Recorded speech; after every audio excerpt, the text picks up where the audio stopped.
we are back today with another trail running shoe from Finnish brand VJ after my very successful run around Tiddy Woods in their brilliant new Ultra 3s. I was really impressed with the feel and performance it gave me out on the trails, but I also really loved the super secure fit I had around my foot shape, and I actually think it's one of the best fitting trail running shoes that I've tested on the channel. However, we are going to give you the lowdown on their MAXx2 today, and this is actually a trail shoe worn by a few of my friends, and they have been raving about this shoe for some time, so very excited to test it out today. So without further ado, let's dive into the video.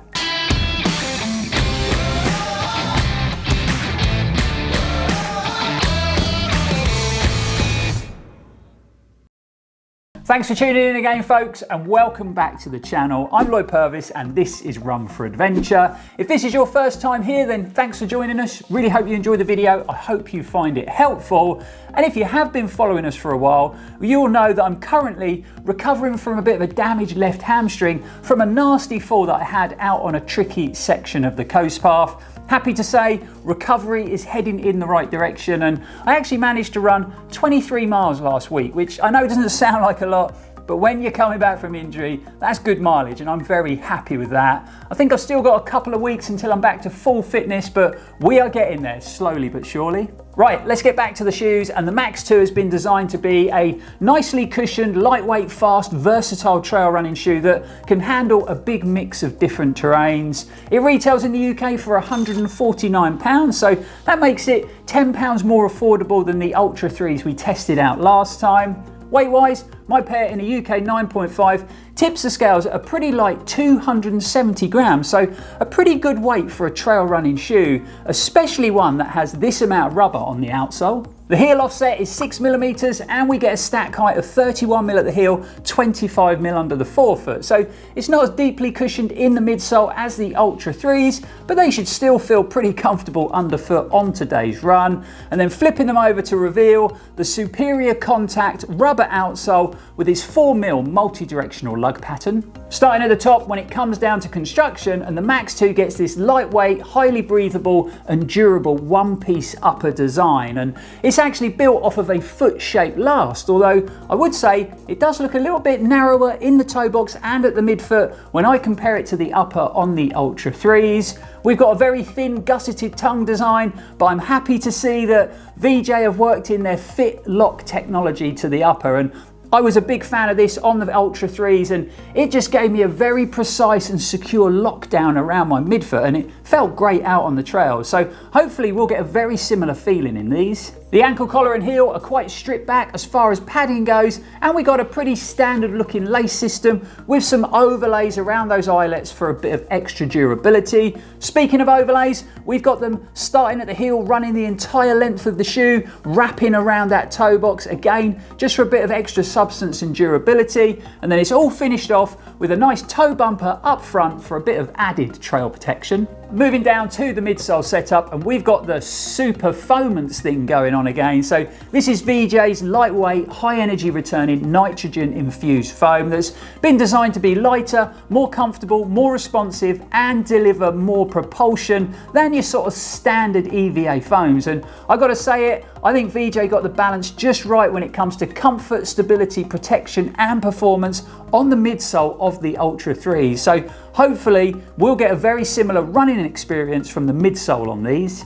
And the construction is finished off with a full-length rock plate, so that's been worked into that midsole just to offer the runner a bit more underfoot protection when you're running over sharp edges or protruding branches on more technical trails. And then revealing on the bottom, we have the superior contact outsole, and this has been made using VJ's own butyl rubber, and they actually claim that this offers the best grip on the planet. And I gotta say it, after my run in the Ultra 3s a few weeks ago, I've got to kind of agree with them, because this rubber felt super sticky underfoot. And that's all finished off with this nice chunky 4mm lug pattern. So we've got forward facing chevrons on the front that should give us good levels of traction when we're running on loose trail or in the mud, and then reverse facing chevrons on the heel that should dig in and control our speed if we're running down any tricky technical descents. And it looks like it's another really well designed outsole that's going to give us plenty of grip and traction on today's run, but I guess there's only one way to find out. So let's get these laced up and we'll see you guys into Hitty Woods.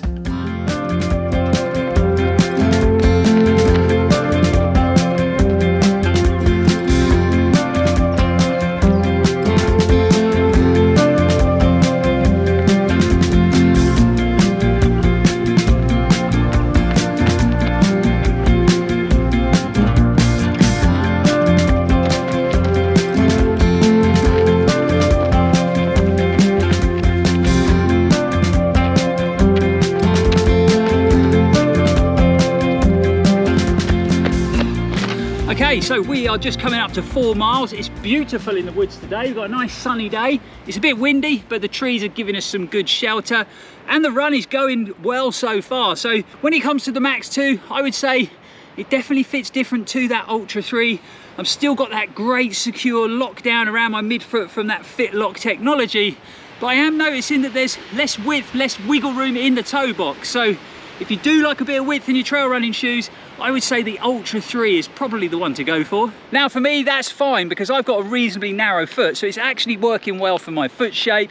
And again, another comfortable VJ upper. So even though that tongue is thin in design, it feels nice and comfortable across the top of my foot.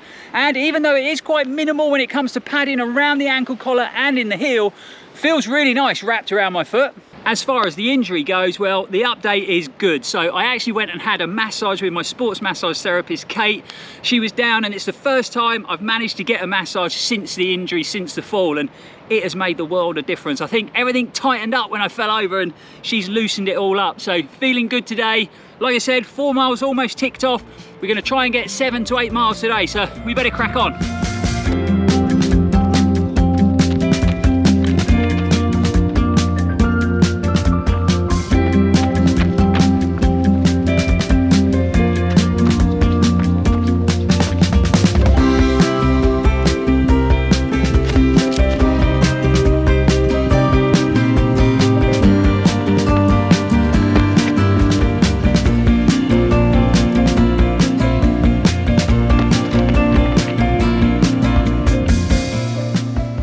Okie dokie, so we are just coming up to 7 miles, and the other thing I'm noticing is the MAXx2 definitely feels a bit more responsive, a bit more lively. I think that 30 odd grams of weight saving, the fact that it's a lower stack of cushioning under your foot, it does definitely feel more connected. Not that it was bad in the Ultra 3s, but this definitely feels like a shoe that you want to run quickly in over technical and challenging terrain. Okay, now I've run some miles in both shoes. I'm quite undecided about which shoe I prefer the feel, fit and performance of. So let's make our way back to the adventure bus, get back to the studio, and we'll wrap this video up with a quick conclusion. And by then, I might know which shoe I prefer to run in.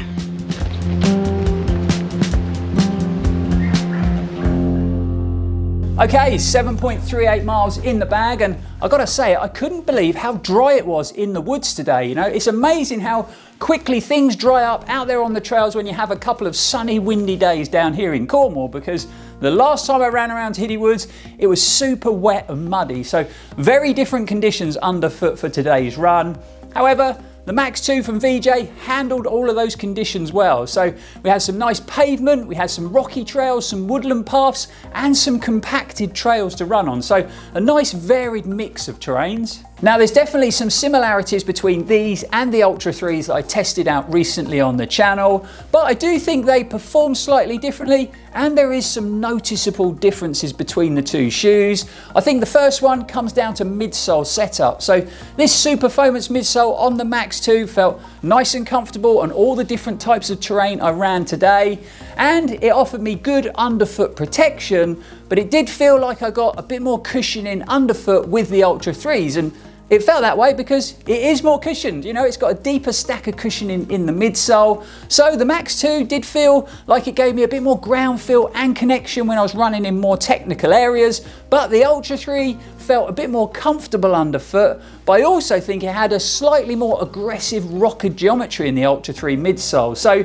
all in all, I think the Ultra 3 is slightly more comfortable and a bit more efficient to run in. and the second one is upper fit. But the first thing I've got to say is both models have given me an extremely secure lockdown around my midfoot and a nice hold in the heel. And you know, I think a lot of that comes down to this fit lock technology that VJ use in their uppers. It just gives you that real nice foot hugging feel, which makes you feel super connected to the shoes, which I think is really important when it comes to our trail running shoes. So I'm a big fan of this fit lock. But the differences come when we take a look at the width. So I think the MAXx2 is a narrower shoe, and if I actually lay the two shoes side by side, you'll see exactly what I mean. So the MAXx2 is slightly longer and narrower in shape, whereas the Ultra 3s has a slightly squarer and wider toe box design. And I personally think for me and my foot shape, I prefer the fit of the Ultra 3s. Now, it's been very close, both shoes have fitted really well, but I think the Ultra 3s just take it.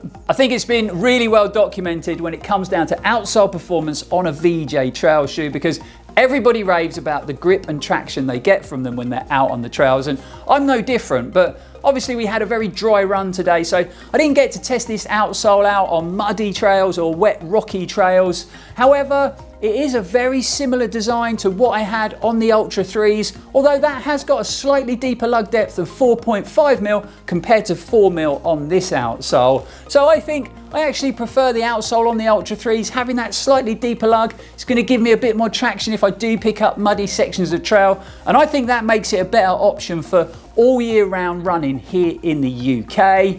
But I still think because of the chunky lug design, you'd still get good levels of traction in the mud from the MAXx2, especially when you consider it's only got a 4mm lug depth. So rounding up, and I've enjoyed both of my runs in the two pairs of VJ shoes. Although I would say the MAXx2 did feel a bit lighter, so maybe a little bit more responsive and nimble on the technical trails. Both uppers very comfortable wrapped around my foot. And like I mentioned, they've both given me that sort of foot hugging lockdown around my midfoot, and they've both stayed locked down for the entire length of the run, which is something I always want from my trail running shoes. However, if I did have to just pick one, I think I'd go for the Ultra 3s, because I just think that shoe is a bit more of a versatile option. I like the fact you get a bit more depth of cushioning in the Ultra 3s. I think that would really help me when it comes to my longer training runs or races. I also found that that rocker geometry was a bit more efficient, and then we've got the foam being used in the midsole. Just felt like it was giving me a bit more pop, a bit more energy return. So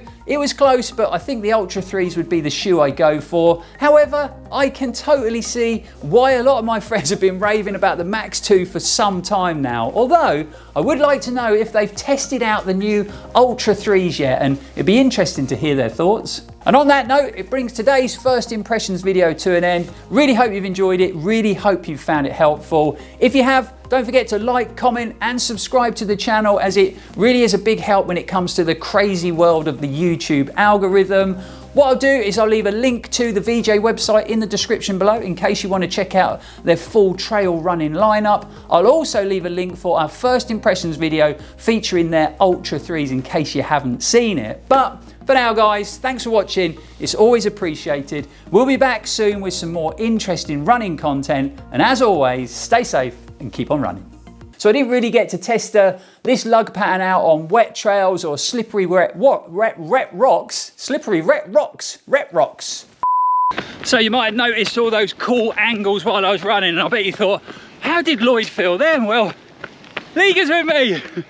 Liga's been my camera woman today. It's been amazing, so helpful. You can come again. So much easier. I didn't record. Got it right, I didn't record.